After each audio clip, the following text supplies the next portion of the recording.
Hello, everyone. Thank you. Thank you for coming.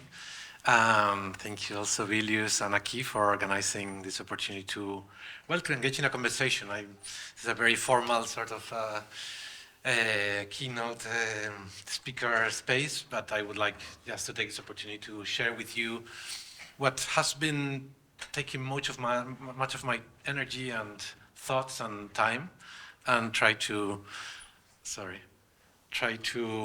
open a conversation about that. Actually, we have literally a conversation after, so that would be great to, as I said, to create more opportunities to exchange. So I think it's also very good that the National Gallery was opening the space to this event, because sometimes the questions we are talking or looking at remain kind of peripheral. And I think that we're in a moment in which we have to break all sorts of hierarchies, and that includes as well the primacy in the cultural system of the city and the urban over the non-urban. And speaking about the rural, it's kind of also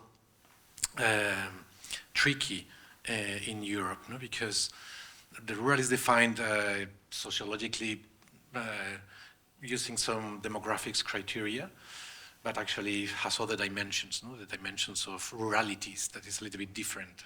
Rurality is more of a notion that is more abstract and difficult to measure. But I think that what I would like to share with you is just a little bit of some concerns and questions and ideas on why to look at that, no? That is possible space of opportunity. And I will share with you some case studies and look a little bit more in detail into inland as a specific sort of par-institutional project that has been going for quite some long. But I wanted to share first with you these quotes that were a little bit informing inland at the very beginning. And it's a mix of authors. But the first one is interesting. Verne Auria, he was himself an artist, but he was asked to take over what was the Museum of Folk Arts of Bucharest in Romania after the collapse of the Soviet Union, and he rethought what would be the National Peasantry Museum. And he started to, for example, question many museography elements, no? How we somehow extract aspects of a culture that we believe has gone, and we represent it, no? So the aspect of looking at the organicity of a culture that is almost gone, the question of being alerted of a richness that we inherited in terms of also spiritual dimensions. Then the next quote is from a shepherd I interviewed in 2008, and I was asking him about his relation with nature, and he said, nature, there was never any of that back in my day. No? So that's more or less showing you this gap, no apparent gap in our contemporary culture between culture and nature that is artificial, and that maybe the closest we would have to that indigenous cosmovision or worldview by which we are not separated from nature is something we find in what is left of peasant or pastoralist cultures in Europe. And then this other quote that I just found from this sculpture, Carl André, no? It's also a very polemical figure, but found interesting that he started to alert about agriculture being a minimalist sculpture in the 70s.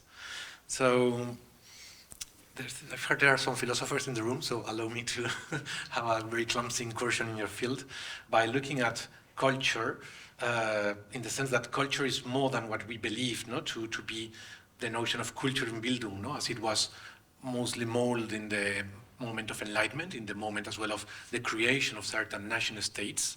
And in the case of Germany, it is very much related with an upcoming new class, no?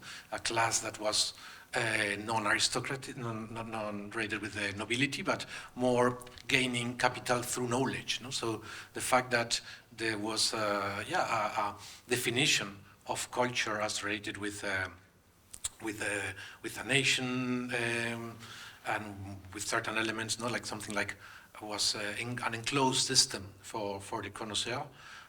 It's something that has been recently more questioned and put it into stake. No? So in agroecology, because I did have the chance to study after fine arts, rural sociology, and then agroecology. And agroecology is a set of different disciplines. We have economical ecology, or we have anthropology, and agroecologists, for example, look at the culture as more of a toolbox, a melting pot. You can take things from different places, no? And I think that it's interesting because the anthropologists in agroecology, they go to a community and try to do what it would be a rapid rural appraisal or participatory action research methodologies. And then you have to be aware of that sort of mirrors game that is described there, no? In the sense that sometimes the subject we are working with is projecting the image you expect from the subject, and that was something that ethnologists were also finding when looking at indigenous communities and so on. But just to bring back this reflection by Enrique Leff, he's also one of the philosophers of agroecology. He was looking at sustainability, so the environmental sustainability that we think very much in a paradigm that is based on economy, but actually he was saying that actually it's a cultural dimension. It's related with different ways to name nature. And then he was also saying that the recreation of communities and identities are negentropic principles that activate cultural creativity. And negentropic in the sense of, if entropy would be the dispersion and disgregation of any social aggregate into a sort of atomization of the individual, that would be the opposite process, no? So the fact that in some cases those communities have been forged in a social struggle, again, I wouldn't agree with this translation, no, to say to live with nature. It would be more to live with the agro-ecosystem that sustains you, no? The cultural dimension of that struggle is the very basis for any later agroecological process. So before we go into economical or social dimensions, the cultural is crucial. And the moment we are in, of course, is now of realizing a major need of a paradigm of many aspects that drive our civilization. No? This was the first graphic in the 70s made by the MIT researchers, the Meadows. And the Meadows were looking at the possibility of using the first computers to introduce the data that we had in terms of use of resources, the industrial output per capita, and somehow they were projecting that with those sort of initial bubbling models of future projection with the early computers into the future.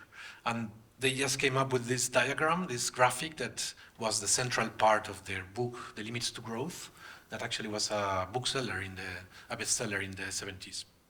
And just discovered it in a library and was wondering, like, what happened with all that moment of explosion of interest in these limits to growth, no? When we are now, like 50 years later, starting to see some of these limits. Basically, the limit is where the two curves cross, no? The curves of natural resources and the production, and it was proving the limit of the biosphere, no? And with scientific also evidence. There was also this other moment that I found interesting is when the EU hired a sort of a council of wise men or women, hopefully, and then they determined that it was crucial to look at criteria, new quality criteria to define the quality of life. So quality of life in the future in Europe wouldn't be related with the amount, no, with the increase in consumption of resources, but actually more related with other forms of defining quality of life, no, of defining well-being. And I think the answer for this was related with maybe less amount of possibilities of consumption, but more quality in it. For example, would our well-being be higher instead of confronting a full aisle, a supermarket full of options in there to access, or in a small market in a village where you can have a moment of socialization. So the element of socialization and cultural deepening, it's crucial to maintain the notion of well-being in the necessary transition of our societies. So those transitions imply as well to relate with other rhythms, with other spaces, and in that sense, culture is crucial to define the symbolic operations by which our society will operate with the material resources. So that metabolism is actually not only economical or political, but actually cultural. Well, it's a little bit of a basis for the analysis of why to propose a structure as inland that we often define it, as I said, as a sort of a scale model of a possible system in which land producers and cultural producers could meet, coming from their vulnerabilities and create the possibilities of life. No? So what we have been trying is to create different structures, for example, aspects related with the production of knowledge and training, putting that knowledge into practice with the Inland Academy that you mentioned, or the Shepherd School, as well as the production of farm craft art produce in different spaces of production that I will tell in the next slide. And that is creating an economy to sustain both the land producers and the cultural producers. So this is a little bit of a diagram that we use as guide, taking, of course, inspiration from what have been other expansions of the art field. No? And when Joseph Beuys was looking at expanding the notion of sculpture, he was proposing as one of the projects, found this quite interesting, this wine, no? the free international university wine that was produced with some winemakers in the south of Italy and later sold as an artwork to fund the free international university he was creating at the time. Well, I think also the question for us as in the cultural field is to rethink the dynamics of the cultural field itself, with its hyper-production, hyper-mobility, self-precarization, and at the end, no, how we end up being in a sort of a grinding system when, I don't know, when I was in the art school, well, what we wanted to do is just to do creative things with our friends and having, as much as of enjoyable moments, no, that are involving a presence as possible. And then I think that another reason to actually start inland was to realize how to escape a cultural system that is putting us more and more as, at the end, as managers of information. No? And I think that at the end, for the professional artist, the creative act is maybe at 3% of the time. I don't know if there are artists in the room that would agree. You compare it with the time of emails and other management aspects. So this curator, Hans-Ulrich Hobrist, was saying, okay, give us a poster about what you find is urgent, because he was making an exhibition, what is urgent. And I was thinking that what to be urgent is maybe to stay in a place, no? And to be attentive and cultivate bounds. And this idea of storing fruit for the cold days is not just a kind of metaphor. We were talking before about the resilience of rural social tissues in moments of turbulence. In the case of Spain, there was a moment of a civil war and due to a fascist appraisal, and it was very impressive for us to learn how in that moment many of the silent, slow work that people related with the libertarian movement was doing in villages. And then in the moment when it was necessary to react, the villages were organized enough to be just able to create economical and political systems that were confronting what otherwise was like a kind of overwhelming wave of imposed ideologies. So, this proposal of Finland is also related with the context. I started to look at the context of Spain is a country with a historical concentration of population in the cities. But that's also can be extended to the whole of Europe. In the case of Spain, it's less distributed. You look at countries like the UK or Belgium, and there's a more balanced demographics. But in the case of Spain, since the Middle Ages even, there was concentration in the cities of around 80% of the population, but 80% of the land is rural. So all the pale yellow areas are managed by 20% of the population, of which only 2% is producing food. And that's actually extended to the whole of Europe. No? I don't know the demographics of Lithuania in particular, but I guess it would be around that average, between 1% and 3% of population producing food for the rest. No? And that's kind of quite critical, no? To understand that we have evolved into a food and agricultural system that is just relying on a huge part of the population concentrated in the cities, completely reliant on food systems that are putting us more and more far from the natural resources. So we're looking at that aspect, and then looking as well as changes we will be seeing, for example, water stress, impacting very much in Mediterranean Europe, also in the lowlands where there will be eventually more floods, and also understanding the value of those remnants of the peasant cultures. So this map is showing in darker green what we call high nature value farmland. It means areas where through farmland and farming there is a higher biodiversity. And I found very interesting that if you overlap this map with what the European Union defines as less fiber-based area, or areas that are not so prone for industrial agriculture, those areas are the ones who concentrate the higher biodiversity, meaning that what we would consider like successful farming systems, like the northern plains of corn monocultures of France, the wheat area of southern England, or actually if you look at the Scandinavian forest monocultures, they are actually very low in biodiversity, and areas like the mountains of Greece, borders between Portugal and Spain, where you find like a black stork, imperial eagle, Iberian lynx, are concentrating high biodiversity. And this is key to understand that in Europe we don't have wilderness. We have rural areas, and we have agro-ecosystems in which biodiversity was ingrained for millennia of coevolution with the practice of traditional farming. And then it is key for us to understand in which way we can maintain or have analog to that traditional farming. Doesn't mean that you have to go and plow with the horse, but we have to think on this and not just escape from this vision and go into the more radical notion that certain environmental, I would say, conservationists have of the idea of rewilding. And we can discuss about that later. No?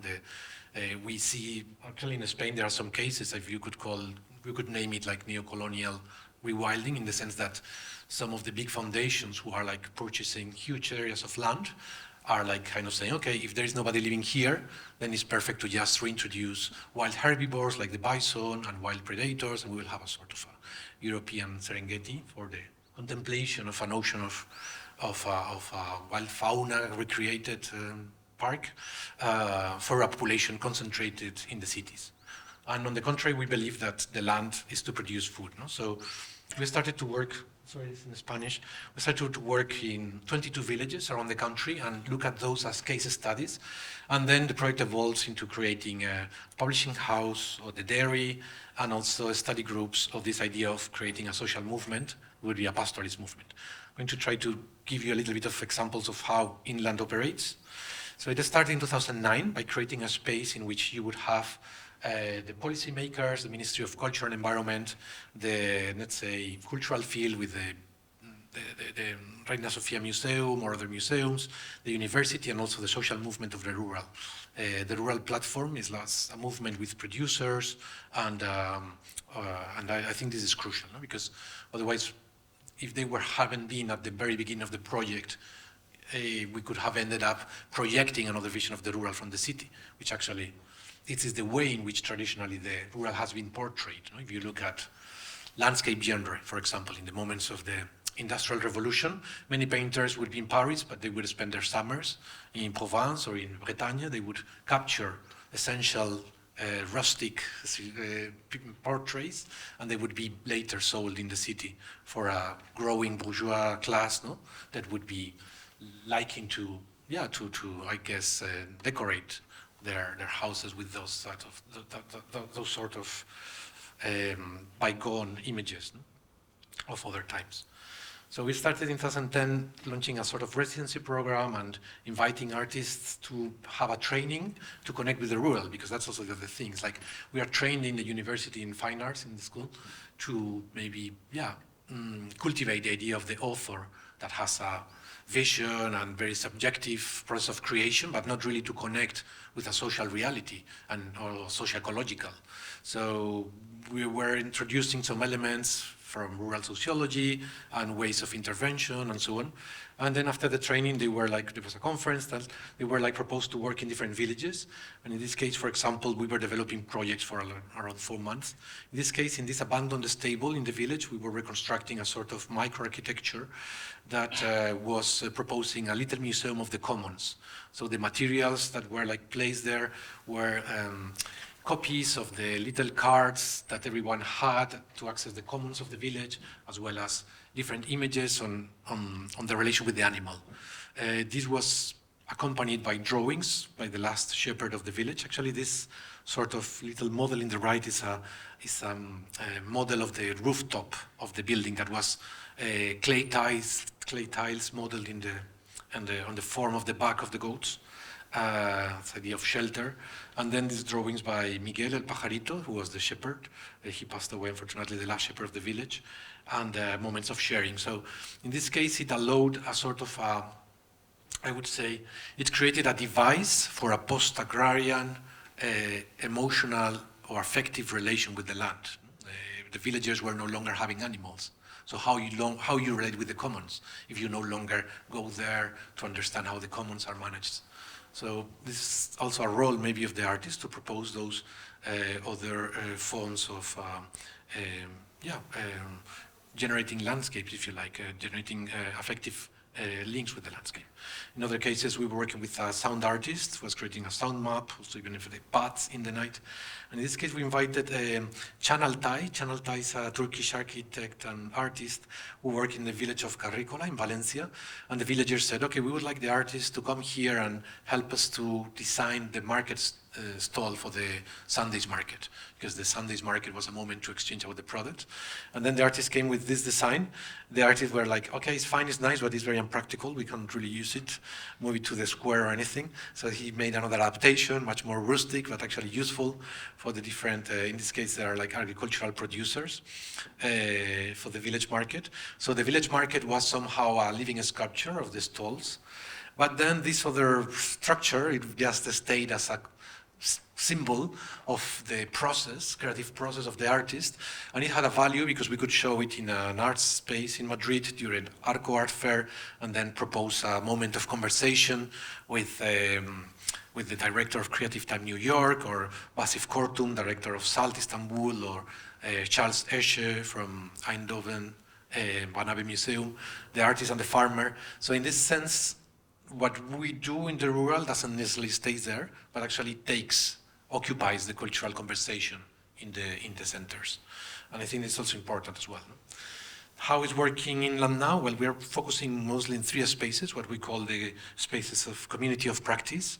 There is the village in the north of Spain, the space in Mallorca of intermittent use, and the space in Madrid. And then those energies are on circulating the collective between these spaces and build a deeper connection there. After that period I mentioned of the 22 projects, we just found it was, we question very much the notion of artists in residence. I think that at the end it's like a mechanism to prolong the precarity of the artist, because you go somewhere 2 months, you do something, you go back into try to see if you get another residency. So at the end, there is even a PhD of an art historian titled "What Happens When the Artist Leaves?" No? So that PhD thesis was about what happens when the artist who has been doing a social process just ends that period. No? So that's why we focus on 3 spaces for a more longer process, and then we let's say we project activities into the so-called art world and the pastoralist movement, so in 2 directions. These are some of the aspects we are working with: infrastructure, training and knowledge, and then economy at network with the Lumbung or the Confederacy of Villages network and the cheese coin. And yeah, some of the interventions vary. In this case, it was like a microarchitecture, a goat's pavilion proposed for Somerset, Hauser and Wirth Gallery. And the idea later was activated with a series of performances, talking on rural gentrification and other questions. But I maybe tell you a little bit more about a specific case that is titled Lament of the Newt at Gwangju Biennale in South Korea. So just to explain a little bit of how to work in a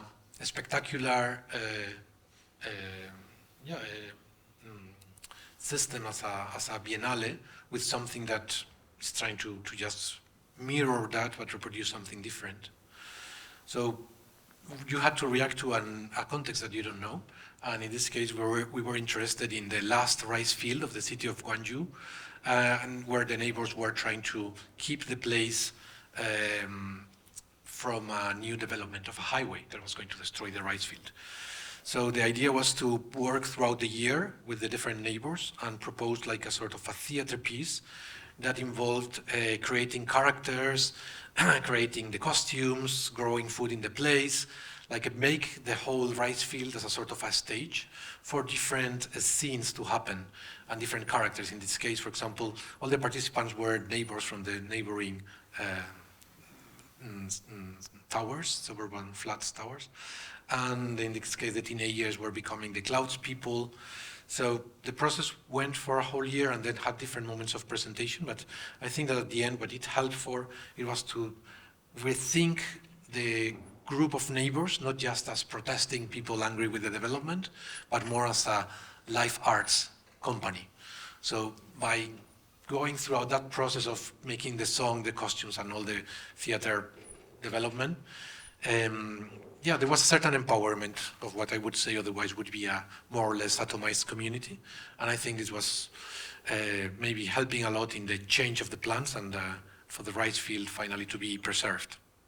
As an example of what an artist can do in a longer process of engagement as well.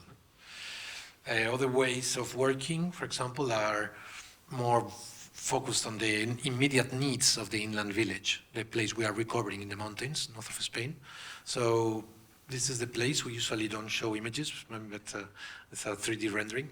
And when we arrived to this abandoned village, in Spain there are around 3,000 abandoned villages coming from the 60s, 70s, and some of them have like the whole church or everything. But in this case, the village had still a humming beehive. So it was still alive in that sense as a sort of a core living entity.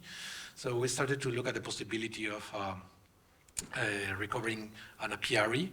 These are the structures in which the beekeeper coexists with the bees.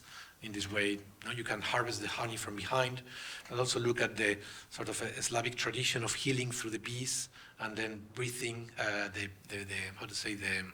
the propolis, and related with the frequency of the humming as a sort of a sound that puts you in a space of deep relaxation. So we started to redesign that, and then we have like different moments of groups coming to the village, in this case also students from Konstfack, Stockholm, and then the apiary is functioning as a space that has the bees, but also allow us to have a cabin for retreat, if you like a cell. And yeah, that's a project that has a function in the village for the honey production and also has another life in different museums. So just to say that sometimes the work doesn't need to stop necessarily in the structure we create, but also can have a life as a byproduct in the art circuits. Maybe I tell you about this case that is related with the inventing a tradition, the cheese production mobile unit, and creating a cheese for the Lake District. This was starting in 2009, being invited by Grace del Arts as an art space in rural Cumbria. That is very interesting what they have been doing since 2007. And we were just realizing that this area is very beautiful. It's a picturesque national park where the early romantic poets in England, Wordsworth and others, were there to contemplate the land and so on, but actually was a very difficult area for living in the pre-industrial times. No? And the farmers there ended up in a national park because the whole area became a national park, and very restricted capacities of doing things you can do in a national park usually comes with certain rules. So we proposed to look at the question of how to introduce a new product and a new activity that could include a certain factor of diversification of the economy for the farmers. So we started with these cheese-making workshops for the, let's say, locals, the different interested farmers and farming families. Usually you have the the women in the family or the youngsters who want to rethink the farm, and usually the old man is just kind of staying in the same way of doing and very often limiting the possibilities of rethinking the model. We also had workshops for the other social sector that is coexisting with that one, that is more lifestyle or newcomers or hobbyists. So how you try to bind together social groups that otherwise would be in like apparent conflict. Because some people sometimes, when you choose the rural as a space for retreat, not an escape, you're coming with a set of views. And there are cases in France where people protest because there is like the cock singing in the morning. And so there is a certain projection of urban values, like for example, silence and peace. No? And actually the rural or the farmers who live there is like, well, I don't know if this is silence, is other sound landscape, no? And, or soundscape. So, well, in this case, with the hobbyists, if you like, or lifestyle, we made these other workshops, and with each of the social groups, we made a tasting. Actually, I brought some cheese, but I was told better not to serve. It's a bit stinky, but we can have it later, maybe at some point, or if you go to Akee and you taste it there.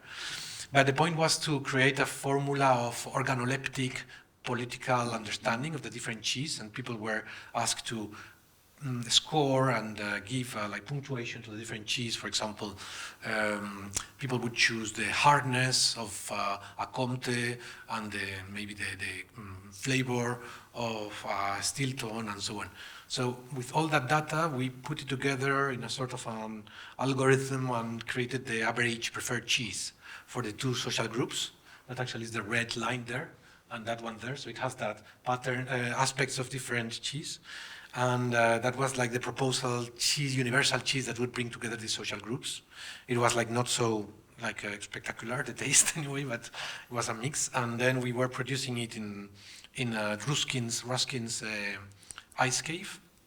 And it was later presented to the locals with the possibility of naming it. The reference to Ruskin has to do with the idea of arts and crafts that he very much advocated for. In a moment in which the arts,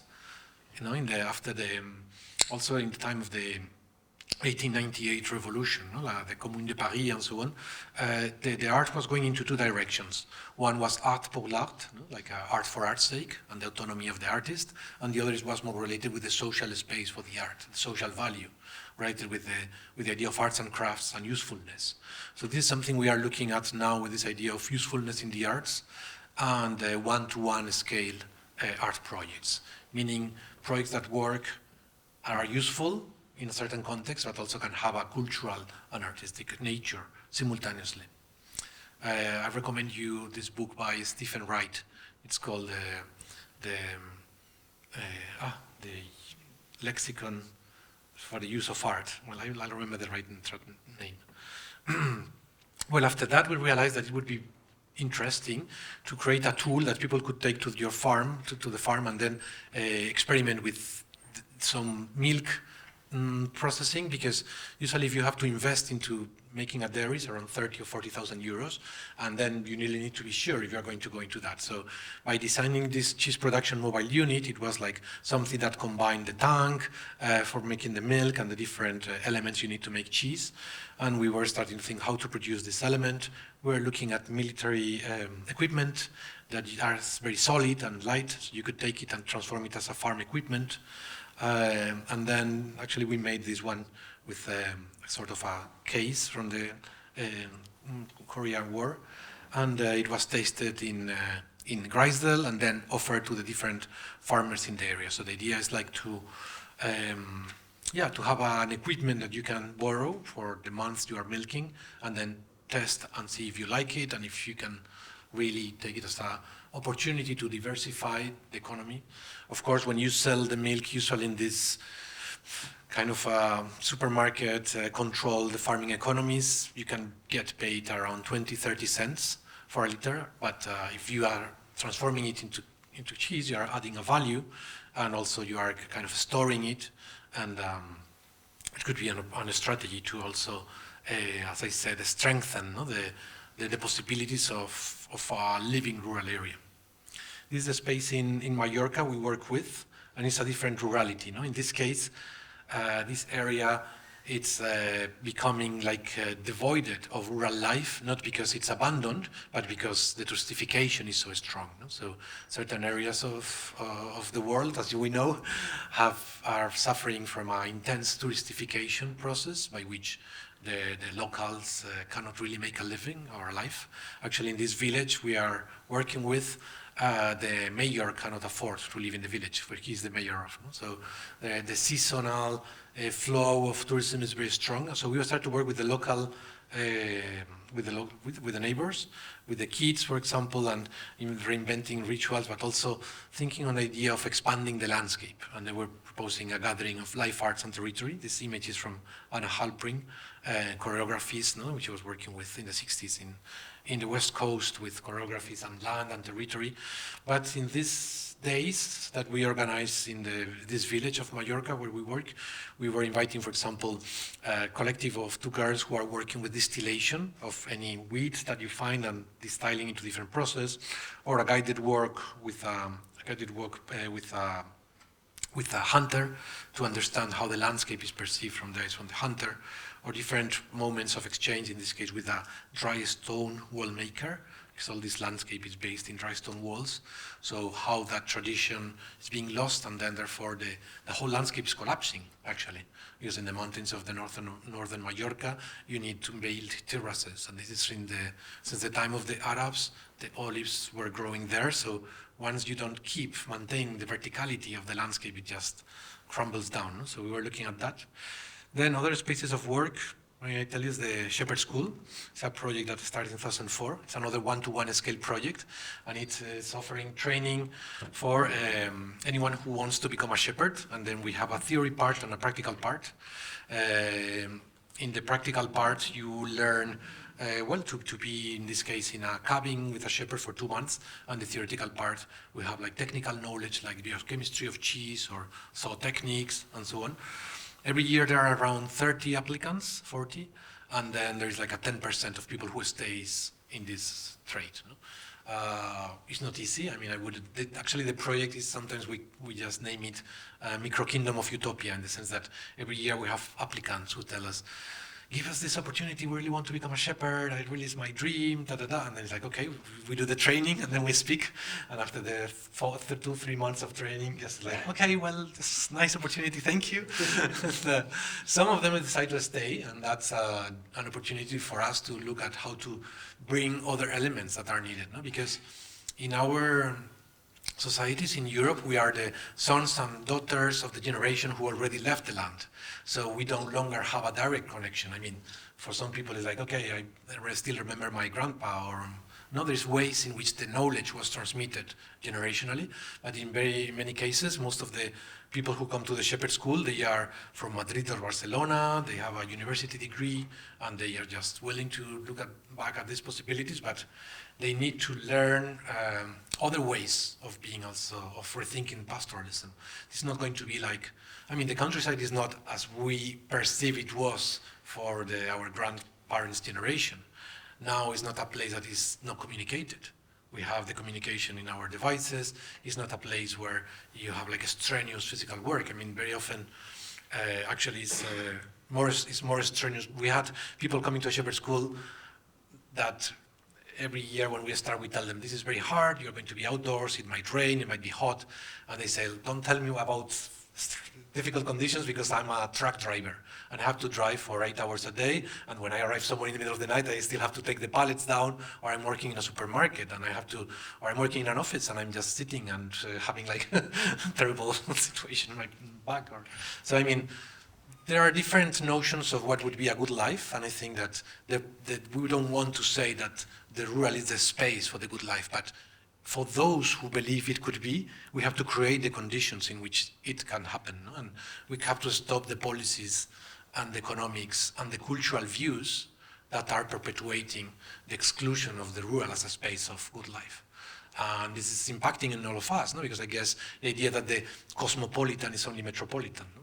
But the cosmopolitan can be also rural as well. It can be a space of exchanges, and that's what we are trying in the village and so on. I'll keep my propaganda for a little bit more while. So other work we do is related with the creation of a social movement. And it started in 2007 after I started the Shepherd School and realizing that there are different networks or clusters of pastoralist groups that connect with each other. In this case, visiting the Tuareg people in the west of Africa, between Mali and Senegal. And we also realized that there were other exchanges between pastoralist communities in the Horn of Africa, Ethiopia, Somalia. So the idea was to propose a gathering of the pastoralists that are 250 million people living in the different rangelands of the world, grasslands, places that very often are not suitable for agriculture, like the deserts, the tundra, and many other areas. So the situation, of course, of these communities is tough. In many cases, for example, Northern America, there's a huge exclusion from the lands that they traditionally owned. And and in 2007, this project involved to bring together 300 pastoralists from almost 100 countries. And we organized the discussions by regions. This is East Africa. These are the European shepherds, analyzing about their loss of traditional management systems and the migration to the city and so on. But then other groups of pastoralists, like for example, the West Africans were commenting on that and saying the problem is that you are not proud of your form of life. So it was a very interesting exchange for 7 days. That allowed us to create an organization, the World Alliance of Mobile Indigenous Peoples. And we have now a seat in spaces like the UN Convention to combat desertification. So the idea that pastoralist voices can be in those spaces, changing the narratives as well of food producers, because very often at the UN system and FAO, the Food and Agriculture Organizations, was very much permeated by the ideology of the Green Revolution, the idea that you have to get the hybrid cow, you have to go into intensive livestock systems, and even the text in some cases was saying mobile pastoralism, that means taking your animals out in the field, can contribute to soil erosion. And we brought scientific evidence that on the contrary, it is adding organic matter, it's spreading seeds in different ways, and it's contributing to soil improvement. So that work is something we are still trying to do in the sphere of the UN Convention on Climate Change. I think it's necessary to change the narrative as well. Very often in Europe, we end up associating industrial livestock systems with any animal production system, and then the narratives that are just depicting that as evil in terms of the sustainability should be more nuanced, and should be open to the views of other communities. Like you cannot go to a reindeer herder of the Arctic and tell them that eating reindeer is wrong and should move into tofu. I mean, in some cases it's more environmentally sustainable to have an adequate relation with the animals you raise in an extensive way, rather than in a simplistic way removing those practices. So this is some of the actions we have to do in the different UN spaces. This is Hindu Ibrahim from the Pearl people, part of the WAMIF group. And then we have a lot of also Zoom calls between, in this case, the Central Asian pastoralists. We do have 100 sheep, and we decided to bring them to the city of Madrid as a way to open the city to that other practice. It is not easy. You have to cross through the outskirts of the city and show that the ancient sheep trails and cattle droves are like erased by the entropy and destruction of how the city grows. And then we were working, actually that was in the time of the pandemic, with different architects rethinking how to make a shelter for the sheep, for the shepherd, and for the people in this park we managed to have access to in Madrid City. We were looking at the mobile architectures, if you like, even costumes, of the Kurdish shepherds and pastoralists. And then we were looking at that case, of rethinking a space for the shepherd and the sheep and the students, and elements from bioconstruction. We came up with a design that architects in the room will love, that I brought some AutoCAD drawings. They are not mine, they are from Sergio, the member of Inland, who is an architect himself. But I mean, at the end is to have creative investments in relation to the needs of other communities, in this case the rural or the pastoralist subject. So we have a huge creative investment to design clothing for snowboarders, or I don't know, technology for people who run. But how it would be if we start to put all that creative energy into the pastoralists, it would create another mythology somehow of a person that has also an important role in the custodianship of the land. So this structure is made with simple wood planks that are like modular, and that was like the idea of creating this space that could be in the summer also a greenhouse. We started by having activities with people with cognitive disabilities, autism and other things, and then all the sheep as well in the winter, and different moments of producing as well, closing the cycle from the sheep to the milk to the yogurt in the city, which I think is important as well, that the city needs to re-ruralize its existence. And then different activities with kids and schools. There are around, 1,000 kids that come every year to the space, and we also invite artists that work with sound to create different sound pieces in the mobile radio studio that we have there, that are a little bit like expanding the landscape in that sense, into a soundscape. This is the space we have in the city of Madrid, where we work with the library or printing workshop or residency for artists. Again, not residency, but we have people living there who contribute to the program. For example, there we were also developing a print for the wallpaper, and based on the structure I was showing you before. But all these are products and productions that try to build an economy, like the baskets we make with the different products, our beer, or the meat, or the different things, the cheese. And in that way, ideally, we would move and transition from a very much cultural-based economy into more land-based economy. We produce books. Actually, I should have brought the books better than the cheese, maybe next time. Display all the... And this is the village we are recovering. Let me check on the time.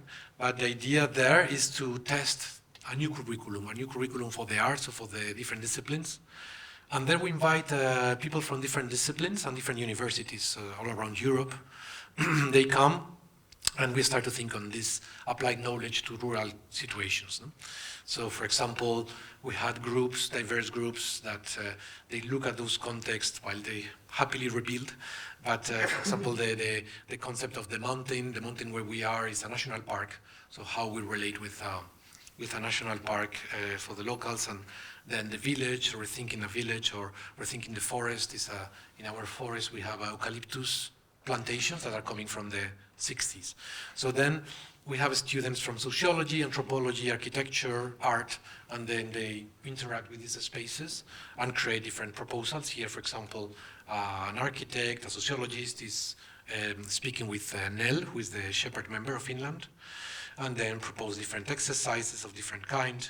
And also every year we do a sort of a publication in the RISO machine, looking at those questions of landscape and how to connect with the rural traditions, the rural, if you like, kind of forms of representation. The mask is crucial in our region, still alive in the certain moments of the year, and that's beyond the individual, and it's creating, if you like, a cultural form that it's for us artists somehow difficult to apprehend, because I think that the cultural expressions of the rural were connected with rhythms and the specific rituals that we try to reproduce, maybe the idea of performance, but very often the idea of the specialized artist has deprived just a shared notion of cultural production. So in the old days, a farmer could one day become this entity, and then there would be dances and things. No? So we have lost a little bit of that kind of art form traversing the everyday. We were recreating masks. In this case, it was a project about the one of the last shepherds and the relation with the wolf that is coming back. Or this is where we keep the cheese. It's a cave. We were thinking that this cave where we keep the cheese is actually a sort of, if you like a vault, no, for the cheese production, and it's a place that is like a server, a farm server for the. Oh, no worries. Thank you. And then we were proposing this idea of a currency related with the cheese standard instead of the gold standard. So we would produce around 200 kilos of cheese per year. That could issue 200 coins, cheese coins, and then you could pay or earn cheese coins by helping inland, and you can spend it in cheese, or you can exchange it in other ways. It was a project that we're developing with Hito Steyerl, who has been collaborating with the village in different occasions, and we made a piece together, and this was the initial. So talking about the question of cultural capital, no? The circulation of the cultural capital, like Hito being a major, let's say, revalorization mechanism for the cheese coin. And as it was presented in this case in Kassel in that exhibition we did there, but I'm not going to go through this exhibition, just looking at different forms of currency, in this case in the alpine economies. This is a little stick to keep record of debt in the alpine shepherd cultures. So you would keep one stick and the other person would keep another stick, and you would put them together when you are like sort of a blockchain proto-technology, no? In which you can keep the source and actually, for example, this is a very beautiful system of having each farmer has a sort of a little wood structure that would have the number of animals, and then you put them in a rope, and you know when you would have to go in the mountains to take care of the animals of the others. So it's actually a physical reproduction of a summer pasture cycle. And it also allows you to keep accounting of how much cheese you will have depending on the animals you bring. So it's very sophisticated methods of managing the commons that we need to learn also from in many cases.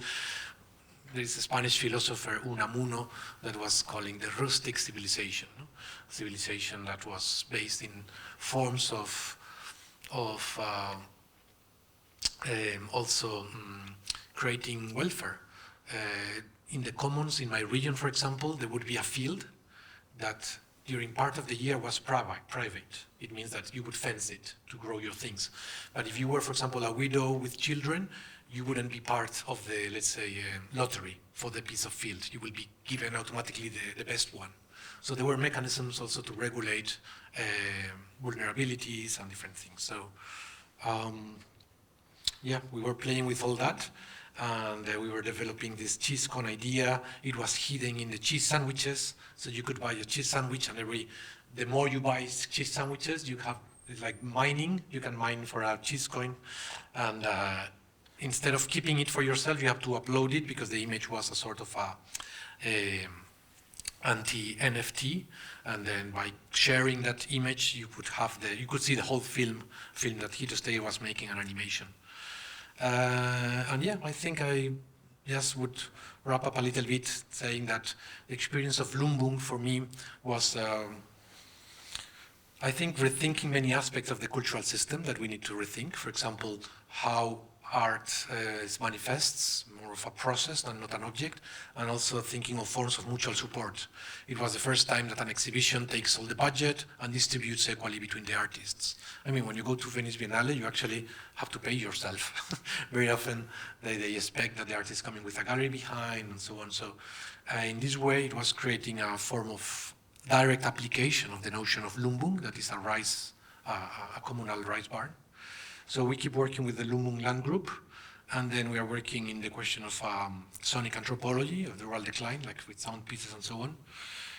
We keep working as well with the network of the Confederacy of Villages, in which we want to expand and bring other projects like Akee, ideally, for all the cultural producers that are choosing other spaces of creation and other spaces of distribution, circulation, and access to the art, no, beyond the city.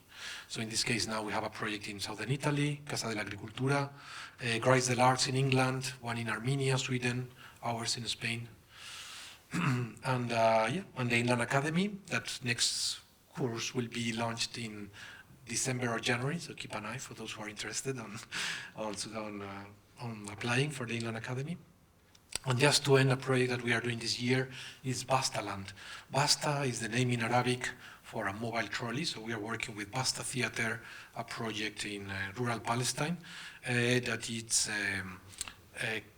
focusing on creating a space for cultivation and recovery and food production between live arts and food production.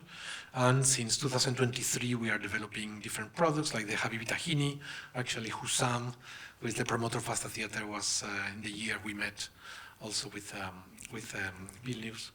And yeah, it's working on different ways. We have now a program of residents from the Levantine region, from Palestine and Syria and Lebanon, and they come to the space and we are having these communal gatherings. Today, the idea is to create, as I said, economical grounds with a cultural, let's say, vibrant dimension that could eventually make possible to live in the land without feeling that you are just living left behind or aside. I think I would leave it here with the last image.